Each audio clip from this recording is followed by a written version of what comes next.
आज नवरात्रि के 9वें दिन, कल है विजयदशमी। विजयदशमी के ही दिन 1925 में भारत जब एक उपनिवेशी राष्ट्र था, उसी समय तब के विदर्भ और आज के महाराष्ट्र में के नागपुर में केशव बालीराम हेडगेवार ने एक ऐसे संगठन की स्थापना की जिसने जिसने न सिर्फ भारत के निर्माण साथ ही अनुशासन को भी अपनी एक प्रतिष्ठा के रूप में सामने लेके आया। हम बात कर रहे हैं आज आरएसएस की, जिसके कल 100 साल पूरे हो रहे हैं। जानते हैं भारतीय संस्कृति, समाज, राजनीति में इसका क्या प्रभाव रहा। आरएसएस की स्थापना एक ऐसे समय में हुई जब भारत अंग्रेजी हुकूमत के जंजाल में था। उद्देश्य था राष्ट्र भावना का विकास, संस्कृति को पुनर्जीवित करना, युवाओं को अनुशासन और सेवा के मार्ग को दिखाना। यहाँ रोज प्रार्थना, व्यायाम और शाखाओं का आयोजन करता था और यही शुरू से संघ का मूल ढांचा रहा है। कई लोग अक्सर पूछते हैं कि राष्ट्रीय स्वयंसेवक संघ ने स्वतंत्रता के समय अपना क्या योगदान दिया। मैदानी स्तर पे तो हम योगदान की बात नहीं करते, लेकिन सामाजिक संगठन और सांस्कृतिक साथ ही राष्ट्रवाद का बीज संघ ने ही बोया। यही बीज बाद में भारतीय राजनीति, सामाजिक आंदोलनों को एक दिशा देने वाला साबित हुआ। 1947 में आजाद भारत में संघ अच्छे से विकास करा और उसी साल भर बाद 1948 में संघ पे प्रतिबंध लगा दिए गए। यह प्रतिबंध गांधी जी की हत्या के आरोप पे लगाए गए थे। साथ ही इस दौर से संघ कमजोर होने की बजाय और मजबूत और एक दृढ़ संगठन के रूप में सामने आया।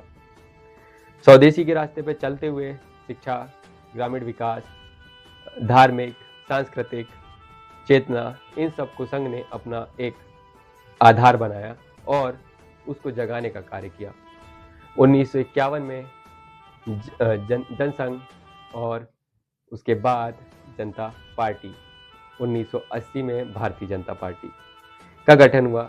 यह सब आरएसएस की वैचारिक छत्रछाया में ही हुआ। आज भाजपा दुनिया की सबसे बड़ी पार्टी है और इसके केंद्र में कहीं ना कहीं संघ का ढांचा दिखता है। संघ की शाखाएं आज लाखों की संख्या में पूरे देश में समझ में आती हैं, दिखाई देती हैं और बहुत से युवा बच्चे इसमें भाग लेते हैं। विद्या भारती, वनवासी कल्याण आश्रम, सेवा भारती, विश्व हिंदू परिषद, ये सब संघ के अनुषांगिक संगठन हैं। संघ मात्र एक संघ नहीं, अपितु एक विशाल परिवार का नेटवर्क है जो शिक्षा, स्वास्थ्य, समाज सेवा से जुड़े कार्यों को कर रहे हैं। प्राकृतिक आपदा में संघ राहत कार्यों में जुट जाता है। कोरोना जैसी महामारी में भी उसके स्वयंसेवक मैदानी स्तर पे हमें दिखे हैं। साथ ही साथ अभी इस कुछ महीनों में आई बाढ़ों में भी स्वयंसेवक राहत सामग्री पहुंचाते, साथ ही साथ घायलों को अस्पताल ले जाते दिखे हैं। यही संघ का अनुशासन और सेवा की भावना को हमें दिखाता है। जहां संघ के समर्थक उसे एक राष्ट्र निर्माण की धुरी मानते हैं, तो वहीं आलोचक एक सांप्रदायिक संगठन। सेक्युलरिज्म, अल्पसंख्यक अधिकार, धर्मनिरपेक्ष राजनीति, बहस पर संघ हमेशा केंद्र में रहता है। लेकिन सच तो यह है कि 100 साल के बाद भी इसकी ताकत और लोकप्रियता लगातार बढ़ती जा रही है। आज संघ न सिर्फ भारत अपितु पूरे विश्व में फैल रहा है, हिंदू सेवा संगठन के रूप में। जिस तरह हम देख रहे हैं कि संघ अपने एक लोकप्रियता और उत्कर्ष में पहुंच रहा है। 2025 में आरएसएस को 100 वर्ष पूरे हो रहे हैं। आजाद भारत होने के बाद जितना भारत बदला है, उतना ही संघ भी बदला है। संघ के सामने आज चुनौती यह है कि तकनीक के समय में युवाओं को जोड़ना, समाज में एकता की भावना बनाए रखना और वैश्विक स्तर पर भारत की पहचान को मजबूत करना।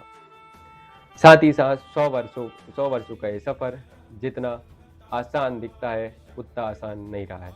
यह अनेकों चुनौतियों, कठिनाइयों और आलोचनाओं से भरा हुआ है। लेकिन आज यह भारत का सबसे बड़ा स्वयंसेवी, अनुशासित और सेवा करने वाला संगठन है। आने वाले 100 सालों में संघ भारत को किस नई दूरी में लेके जाता है, ये देखने की बात है। आप इसमें क्या मानते हैं? अपनी राय कमेंट में बता सकते हैं। आज की इस वीडियो को लाइक करें, शेयर करें और चैनल को सब्सक्राइब ज़रूर करें। हमारे साथ मैं हूं नयन बघेल, आप देख रहे थे न्यूज़ पंच। धन्यवाद।